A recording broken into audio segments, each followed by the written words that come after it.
Menanggapi tuntutan para pengemudi Grab Bike hari ini, langsung kita berbincang dengan Managing Director Grab Indonesia, ada Rizky Kramadibrata. Pak Rizky, Mas Rizky, selamat malam. Selamat malam, Tiff. Yang pertama saya mau minta tanggapan dari pihak manajemen Grab terkait dengan demo para pengemudi Grab hari ini. Baik, jadi pada hari ini ada demonstrasi dari sekelompok driver Grab Bike. Kita hitung tadi jumlahnya sekitar 700. Sebetulnya ini adalah kelanjutan dari diskusi yang sudah terjadi sebelumnya. Ada 4 kali diskusi, yang mana 2 dari itu saya terlibat juga diskusinya. Kalau kita lihat ini jumlahnya tidak sebanyak majority ya dari Grab Bike drivers kita. Bikers kita ada ratusan ribu pada saat ini bikersnya. Kita lihat apa isunya, ada 3 isu utama yang mereka ungkap. Satu tadi yang disebutkan katanya kenaikan tarif dari kelompok drivers ini, tapi ada 2 hal lagi, yaitu yang satu adalah pencabutan banning dari kelompok drivers ini. Yang ketiga juga pencabutan kode etik nomor 60, yaitu ketentuan kami untuk membanning drivers apabila ada tindakan yang provokatif. Kita lihat data-data mereka sudah kita jabarkan juga sebelumnya di dalam 2 diskusi sebelumnya.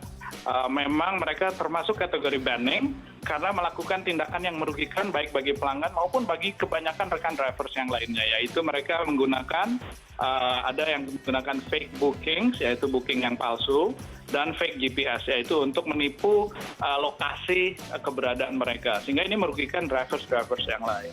2 tuntutan itu tidak bisa kami penuhi sama sekali, sehingga menimbulkan kekecewaan dan mereka berkeputusan untuk melakukan demo. Kalau kita lihat kebanyakan dari driver sebetulnya sangat berbahagia dengan hal ini, karena artinya fairness yang strict yang kita lakukan kepada keseluruhan mitra drivers kita, dan juga kebaikan bagi pelanggan kita karena kita menerapkan standar quality yang tinggi. Okay. Mengenai masalah tarif sendiri, ya ini sebetulnya masalah yang bukan menjadi agenda utama kalau kita lihat ya, cuman hari ini berbalik menjadi agenda utama. Di beberapa diskusi sebelumnya itu bukan menjadi agenda yang utama, dan kita sudah sebutkan sebagai company tentunya kita sangat berbahagia ya kalau bisa meningkatkan tarif, karena revenue kami juga datang dari situ sama. Cuman memang dalam kenaikan tarif itu bukan dicari tarif tinggi-tingginya seperti bisnis juga menghitung, yaitu tapi tarif yang optimum, yaitu yang baik bagi pelanggan, baik bagi bisnis itu sendiri maupun bagi mitra. Bisa saja kita naikkan tarif, tapi mungkin untuk sekali naiknya jadi lebih tinggi, tapi jumlah penumpangnya nanti jadi lebih rendah. Berkurang. Jadi kami memberikan pemahaman itu juga. Pada beberapa diskusi kita bilang tentunya kita akan mencari solusi bersama-sama untuk tarif optimum yang baik buat pelanggan kami maupun mitra kami. Hal itu bisa dipahami pada meeting sebelumnya, tapi memang yang menjadi deadlock adalah pencabutan banning bagi 180 drivers. Okay. Hal inilah yang kami lihat menjadi isu utama. Oke, Mas Rizky, kalau tadi Anda sebutkan ini terkait dengan tarif promo, sebenarnya kalau untuk tarif promo sendiri itu tentunya menjadi bagian dari strategi dari Grab Bike sendiri kan untuk meraih atau meraup pelanggan begitu, tarif promosi. Sebenarnya mekanisme untuk tarif promosi yang diberikan oleh Grab Bike ini seperti apa sih? Benar tidak seperti yang dikeluhkan oleh para pengemudi ketika demonstrasi beberapa waktu yang lalu hari ini, bahwa ini sedikit banyak mempengaruhi penghasilan mereka, pendapatan mereka yang menjadi berkurang drastis begitu. Dan kalau tadi Anda sebutkan pelanggaran-pelanggaran yang juga sering dilakukan oleh para pengemudi Grab ini, apakah kemudian akan mempengaruhi pendapatan mereka begitu? Good question, Tiffany. Jadi yang nomor 1 adalah, saya jawab dulu tarifnya sendiri. Tarif ini sebenarnya sudah berlaku sejak Maret. Jadi apa yang mereka angkat saat ini sebetulnya kurang relevan karena mereka juga sudah menjalankan tarif ini sekian lama. Mengenai tarif promosi, ada beberapa kadang-kadang kesalahpahaman baik dari segi pelanggan maupun driver. Kebanyakan dari segi pelanggan. Misalkan kita melakukan promosi, taruhlah gratis perjalanan, taruhlah ya.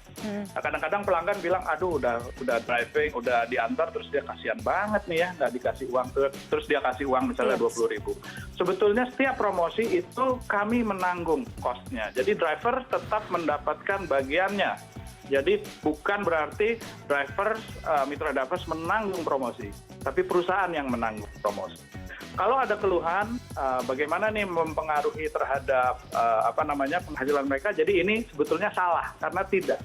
Tapi memang ada mungkin kalau bisa kita elaborate mungkin ada masalah cash flow karena kalau promosi berarti dia mendapatkannya mungkin 2 atau 3 hari setelah. Sebetulnya kita juga sudah menyediakan teknologi untuk drivers bisa menguangkan itu kapan saja langsung. Yaitu kita sudah bekerja sama dengan salah satu bank besar, yaitu kita ada teknologinya, mereka sudah aplikasinya di embed di situ. Kalau mereka mendaftarkan itu di aplikasinya, mereka bisa menguangkan itu kapan saja di ATM yang terdaftar di bank besar tersebut. Jadi cuman masalah adopsinya, edukasi dan lain-lain ini proses yang mungkin kita belajar dari sini untuk lebih mengedukasi hal tersebut. Banning itu kita lakukan secara strict karena kita tahu ini adalah demi kebaikan pelanggan dan kebaikan majority of the drivers juga. Mereka sudah tahu hal ini juga sudah disosialisasikan sejak training pertama kali, training kita face to face. Lalu juga ada sosialisasi melalui regular message juga ke mereka dan mereka bisa mengakses kode etik ini kapan saja melalui handphone mereka juga. Jadi ini bukan hal yang baru lah sebetulnya. Intinya ada win-win solution, ada solusi yang bisa dibicarakan antara para pengemudi dengan pihak manajemen dari Grab Indonesia sendiri ya. Baik, terima kasih Mas Rizky Kramadibrata, Director dari Grab Indonesia sudah berbincang dengan CNN Indonesia malam hari ini.